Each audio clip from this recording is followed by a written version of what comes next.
Assalamualaikum. Today our topic is about non-aqueous solvents. First of all, we talk about how can we define a non-aqueous solvent. An inorganic non-aqueous solvent is a solvent other than water that is not an organic compound is known as non-aqueous solvent. Means to say that कि एक ऐसा solvent जो ना ही water हो और ना ही वो organic compound हो, ऐसे सॉल्वेंट्स को हम नॉन एक्वस सॉल्वेंट्स का नाम दे देते हैं। For example liquid ammonia, liquid sulphur dioxide, phosphoryl chloride, antimony trichloride, bromine pentafluoride and hydrogen fluoride. These are some examples of non-aqueous solvents. Non-aqueous solvents are used in chemical research and industry for many reactions. Non-aqueous solvents को industry के अंदर many reactions के लिए हम use करते हैं। Next, how can we classify non-aqueous solvents or solvents? Solvents can be classified on different bases. First of all, solvents can be classified on the basis of their proton nature. Solvents can be classified on their polar and non-polar nature. Solvents can be classified on the basis of their aqueous and non-aqueous nature. Solvents को हम तीन तरह से classify कर सकते हैं, इनकी proton nature की बुनियाद पर, पोलर और नॉन पोलर नेचर की बुनियाद पर, और एक्वस और नॉन एक्वस नेचर की बुनियाद पर। Here we will discuss only about types of non-aqueous solvents. Non-aqueous solvents की जो सबसे पहली टाइप हमारे पास आती है वो आती है जी protonic and non protonic solvents.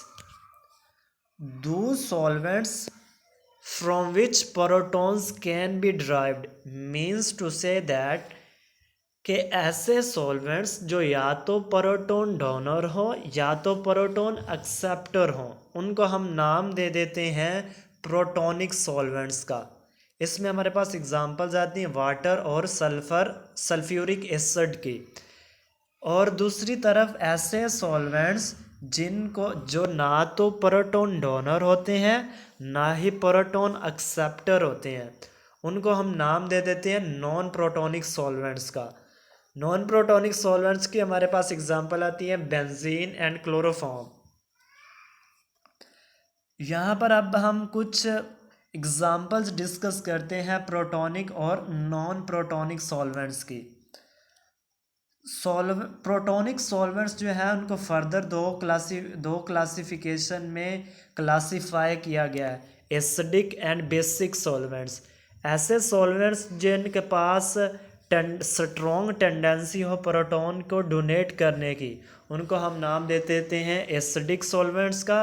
और ऐसे solvents those solvents which have strong tendency to accept proton are known as basic solvents. Next हमारे पास है, इन्हीं की हम एक्सप्लेन करते हैं कि एसिडिक सॉल्वेंट्स कौन से हैं, बेसिक सॉल्वेंट्स कौन से हैं और एम्फीप्रोटिक सॉल्वेंट्स कौन से हैं। Those solvents which have strong tendency to donate protons are acid in nature and are known as acidic solvents or acidic solvents. For example, acetic acid and AHF. Acidic acid और AHF जो है ये proton को donate करते हैं, इसलिए हम इनको एसिडिक सॉल्वेंट्स का नाम दे देते हैं। And those solvents which have strong tendency to accept protons are basic in nature and are called basic or protophilic solvents. इसमें हमारे पास एग्जांपल आती है लिक्विड अमोनिया एंड पिरिडीन। क्योंकि लिक्विड अमोनिया और पिरिडीन जो है ये प्रोटॉन एक्सेप्ट करते हैं, इसलिए हम इनको नाम दे देते हैं बेसिक सॉल्वेंट्स का। थर्ड टाइप आती है एम्फीप्रोटिक और एम्फोटेरिक सॉल्वेंट्स। ये ऐसे सॉल्वेंट्स हैं, the solvents which neither have tendency to gain not to lose protons, यानी ना तो ये प्रोटॉन डोनेट करते हैं और ना ही प्रोटॉन एक्सेप्ट करते हैं। इनको हम नाम दे देते हैं एम्फीप्रोटिक और एम्फोटेरिक सॉल्वेंट्स की। इसमें हमारे पास एग्जांपल आती हैं जी water and acetic acid. Third type आती है हमारे पास ionising and non ionising solvents. वो सॉल्वेंट्स जो खुद ब खुद आयोनाइज हो जाते हैं उनको हम आयोनाइजिंग सॉल्वेंट्स का नाम दे देते हैं, और वो सॉल्वेंट्स जो आयोनाइज नहीं होते उनको हम नॉन आयोनाइजिंग सॉल्वेंट्स का नाम दे देते हैं। The solvents which are capable of undergoing self ionisation are known as ionizing solvents. For example, water, ammonia, sulfur dioxide. And the solvents which do not ionize at all are called non-ionizing solvents. For example, benzene and hydrocarbons.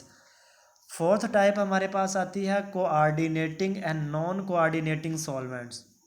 Coordinating and non coordinating solvents, the solvents which are capable of coordinating with metal ions are called coordinating solvents, and those solvents which are not capable of coordinating with metal ions are known as non coordinating solvents. Coordinating solvents की हमारे पास examples आती हैं जी ammonia, sulphur dioxide, DMSO and DMB। और non coordinating solvents की हमारे पास एग्जांपल आती हैं saturated hydrocarbon and carbon tetrachloride. ऐसे सॉल्वेंट्स जो auto ionisation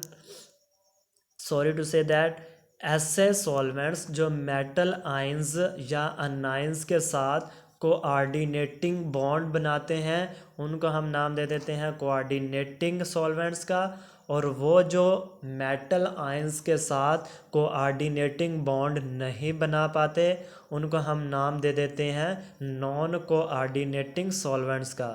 non coordinating solvents के हमारे पास जो बेस्ट एग्जांपल है वो है जी कार्बन टेट्राक्लोराइड।